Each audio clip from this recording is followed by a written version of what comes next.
Hey, let's keep going with Spider-Man by McFarlane, guest starring Wolverine.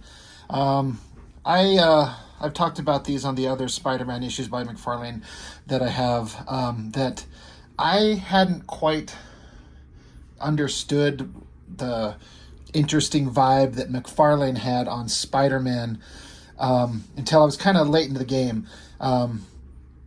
My older brother, who was collecting comics with me at the same time, he understood the McFarlane Spider-Man and was really enamored by it. And I was just hyper focused on Jim Lee at the time. And it wasn't until my older brother kind of pointed out, like, look at this artist. He's doing the best Spider-Man you've ever seen, and he's guest starring Ghost Rider and Wolverine and all these cool things like that. So, and I had to start paying attention to it. So at the time when we were reading these books, my brother was collecting these, and I've only been able to piece together partial runs of the McFarlane Spider-Man. I mean, I haven't really looked that hard. I'm not like dying to have them. So, that's why I didn't start with Spider-Man #1 by McFarlane. I don't actually have it. I think I have issue 2, and then I had issue 10. But we'll just keep going through the ones that I've got because they're fun. It's Spider-Man by McFarlane, and that's always a visually interesting thing. One thing I noticed in the back here,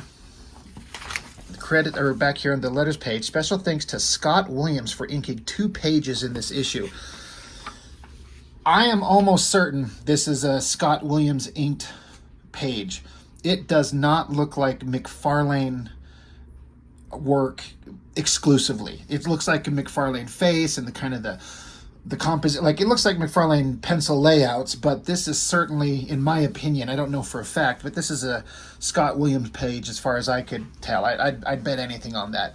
Now I flipped through this and tried to see if I could identify what the next page by Scott Williams was, and I honestly couldn't tell for sure, but this one feels like it is. But the story as it's wrapping up is that Spider-Man, Peter Parker, ended up in Canada somewhere, and he runs into Wolverine, and there's someone's out murdering children, and the locals are blaming Wendigo, that big white furry monstrous creature that was is part of Marvel's character roster. And I didn't know anything about the character until I was reading this issue, or rather this run of books. I still don't know if I know anything about the character, except that he's portrayed as a big kind of mindless monster, but he is smarter than an average animal.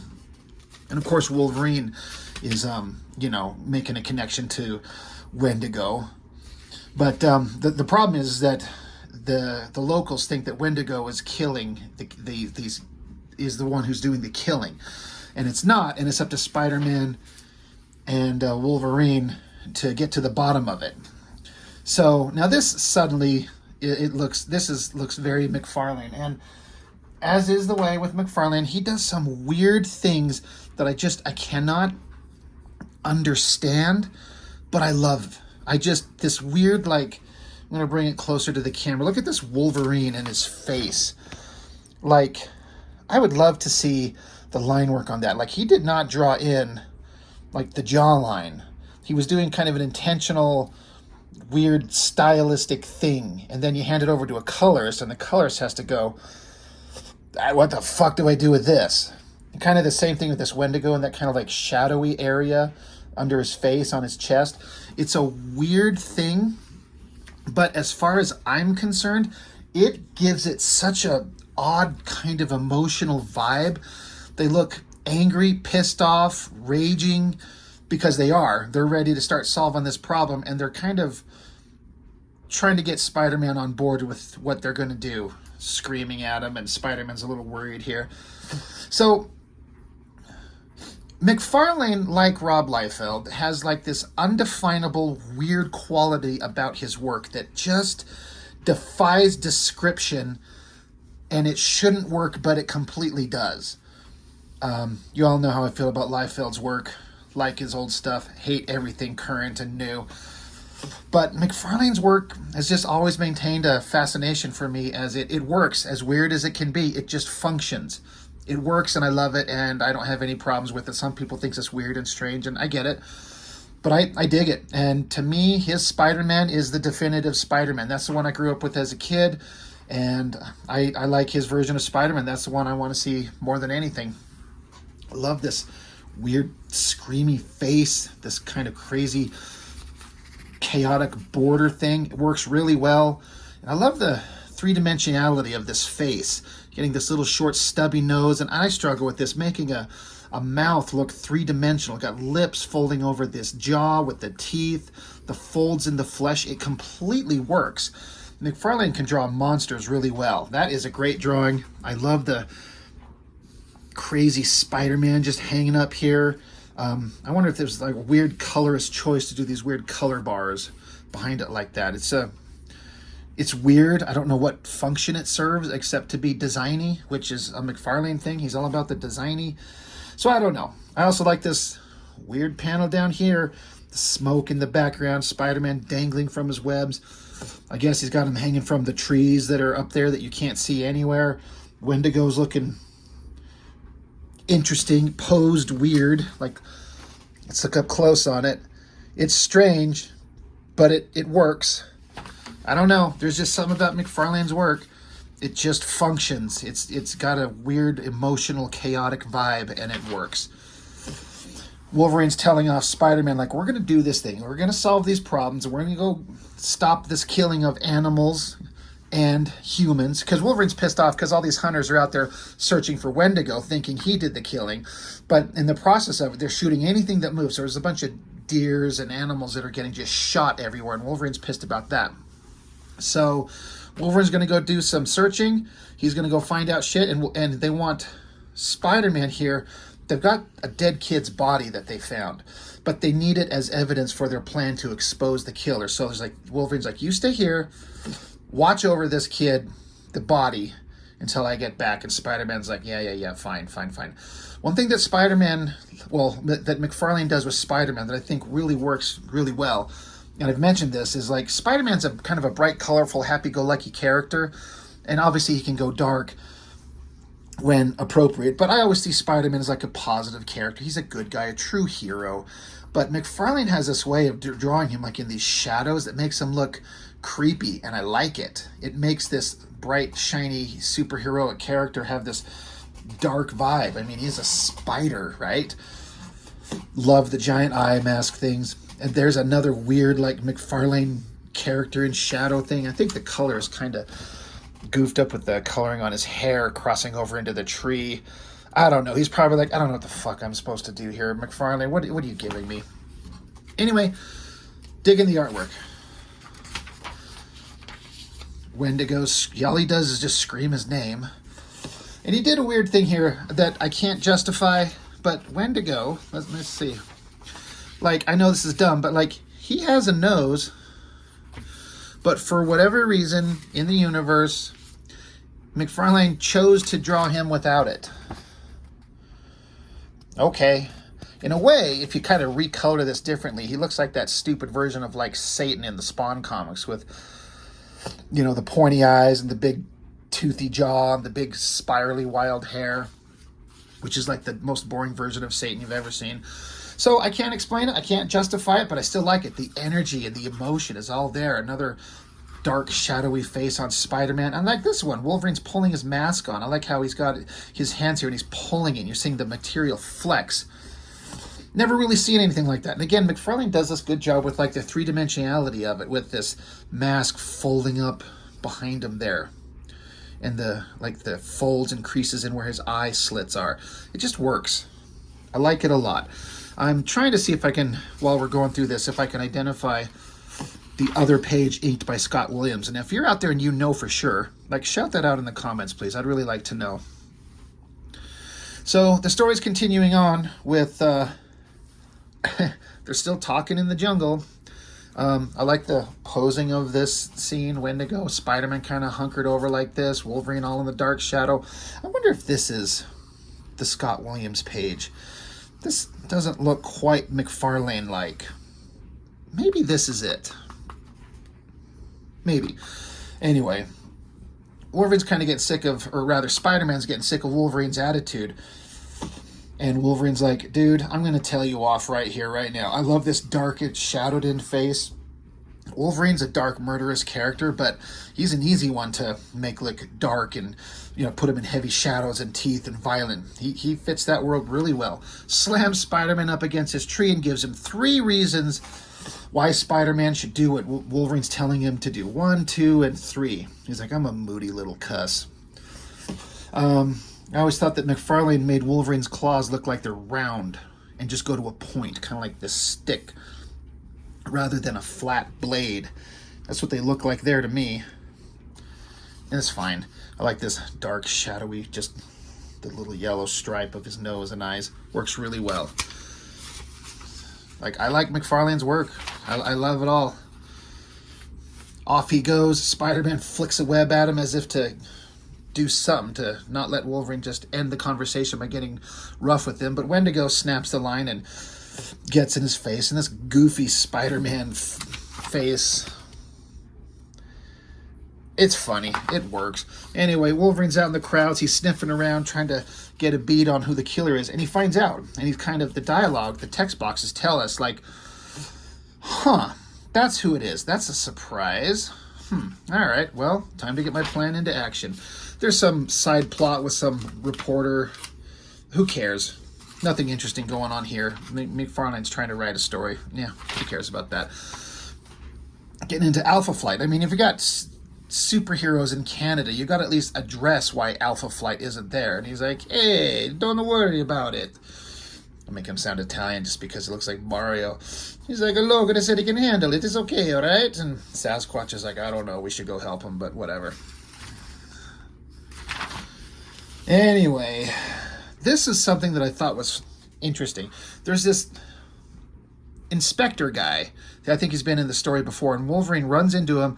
You basically are led to believe that this inspector dude is the guy who's actually the killer. Wolverine shows up, pops his claws, like, I gotta have words with you.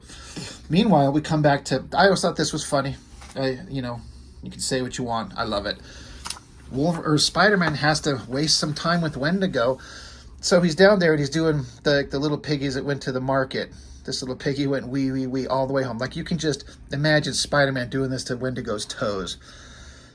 I thought that's hilarious. I love it. I think it's legitimately funny. And Wolverine shows up. Aren't we mature? And anyway, Wolverine's like, all right, I got a plan. I got a plan. We're going to do this thing. Let's end this tonight. And Spider-Man's like, good, let's get on this. Let's do this. Great shot of Wolverine looking awesome. The big floppy-eared little mask thing. Spider-Man's just, I don't know, hovering in the air. I feel like maybe McFarlane forgot to, draw his webbing that he should be hanging on. He's just kind of floating in the air there. I don't know. I don't care. Looks good. The head, the arms, the leg, the posing on it. It's very McFarlane Spider-Man. That's the one I like. I think it looks great. So Spider-Man goes swinging off. He can't just put his feet on the ground and run. He has to, web sling away, even if he's in a goddamn jungle. It wouldn't make any sense, but whatever. So, more great artwork. And then you got the cops. Wolverine shows up to them, chops his gun into pieces, and he's like, hey, come on, I need your help. We're going to get a confession. Come on, there's something I want you to see. So, the cops, all right, they're on our side. Meanwhile, Spider-Man's out there, webbing up all these hunters that are out there randomly, trying to find the killer. So they're out there shooting everything. This is a great page. I have seen the McFarlane Artist Edition with all these Spider-Man pages, and what kind of sucks is all these web lines this is done in black. If I remember correctly, it's like it was done with some kind of white media to draw these spider web lines in here, but there is so much lost. I remember seeing the original in that Artist Edition, which I have on my channel here several months back. But all these web lines are, the printing process kind of lost a lot of the line work that McFarlane did. It kind of sucks, because that's a great, crazy, ridiculous shot of Spider-Man totally bent over, flexing and posing in weird little ways. McFarlane brought something to the table you've just never seen, and I love it. I'm just going to keep saying that. I think it looks fucking awesome as hell. It's fantastic. Are there any new artists working in the last 10 years that have kind of the emotional visual impact that, Jim, Rob, Todd, Eric, Wills, these guys, all that energy and drama and excitement that they had in the comics industry. Is there anybody in the last 10 years that is this interesting? Somebody just needs to come along into the comics world and just blow people away with their crazy, weird artwork. I don't know. Maybe I'm just out of touch. Either way, Wolverine's here. He's got that inspector guy who we've led to believe is the killer. He's got the cop there to get a confession. Of course, McFarlane's going to have a lot of words. But Wolverine's kind of putting on a show. He's like, yeah, you murdered all these people. You're the one killing these kids. Guess what? He's got his claws out, stabs him, die. This is for the boys. Die, pig, die. Great angry shot. I love whenever Wolverine's face is drawn in like all black, he can look kind of demonic. That looks really cool. So we're led to believe that this is the killer and Wolverine stabbed him to death. Which is, I mean, I don't think Cyclops would be happy with that. And then back to another classic, great, awesome McFarlane Spider-Man pose. Like, I kind of flip it over. Just look at him up, right side up. I just love it. The way that McFarlane draws Spider-Man. It's so weird and it's so awesome. It's just, I love everything about it. Anyway, the whole, clinch of the story is that actually it's the cop who was the murderer, and Wolverine's like, yeah, he's dead. It's pretty creepy, right? But actually, he wasn't the murderer. You are. And then Wendigo shows up, and then the cop confesses, yeah, I did this. I'm sorry, blah, blah, blah. I'm the one who did all the murdering. And he takes off running. Wolverine drops a tape recorder to the inspector guy. Wolverine pulled his claws and did not stab him to death. He just put on a show to scare the hell out of this guy to make him think that he's next. And so the guy confesses, but then runs off. So they've got a confession on tape, and they give it to the inspector, who's actually a good guy. He's not anyone who's done anything bad. Meanwhile, the cop, running off through the jungle, and all those random kind of civilians that are out there shooting at random animals, shooting at anything that moves, well, guess what? They shoot him. There's something moving, they shoot him, boom, pow. So Wolverine didn't have to kill anybody. So they get a confession. It's in the news.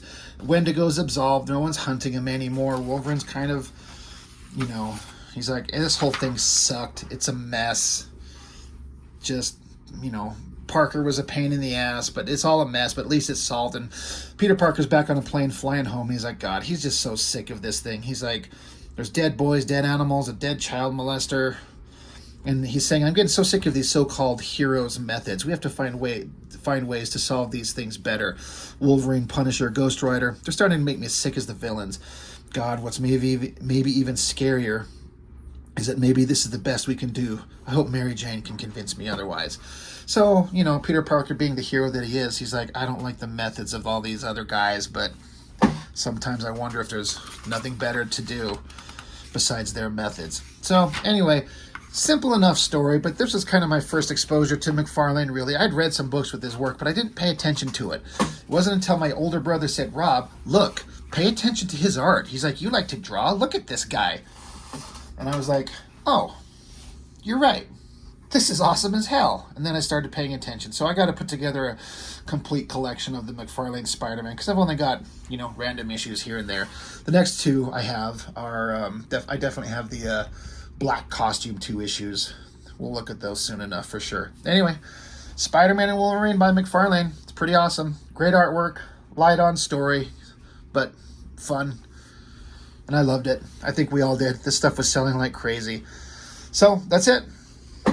Thanks for joining. See you later.